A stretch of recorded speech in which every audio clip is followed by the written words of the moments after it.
So ATMPs is really an umbrella term that we use to refer to innovative treatments, which include cell and gene therapy and tissue engineered products. So these programs provide participants with comprehensive knowledge in critical aspects of ATMP cell therapy, quality assurance and regulatory affairs. We offer a suite of online postgraduate programs specializing in the ATMP sector. Firstly, we offer 2 postgraduate certificates, one in ATMP vector manufacturing and one in ATMP cell manufacturing, both of which are online, part-time. We also offer these 2 certificates together as a postgraduate diploma in ATMP technology and manufacturing, which is a 2-year part-time online program. And in addition to these, we also offer 2 masters, one in ATMP technology and manufacturing and one in ATMP cell manufacturing, both of which are 3-year online part-time programs.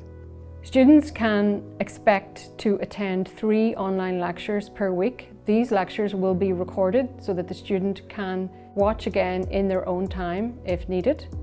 Students should also note that they should allocate additional time for reading, doing assessments and assignments, and typically this would be 4 hours per module per week.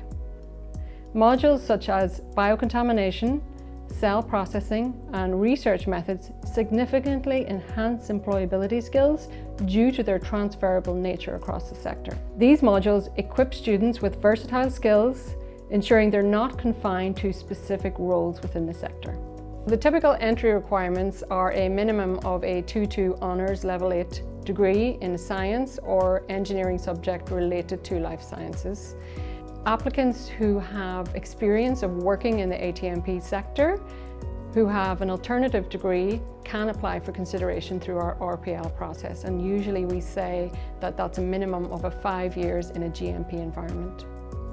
These programs were developed in collaboration with NIBRT and industry stakeholders, and we co-deliver these programs with NIBRT. What makes this program unique is that it was designed after extensive collaboration with industry experts in the sector to address skills shortages and industry needs, not just in the region, but nationally and indeed globally.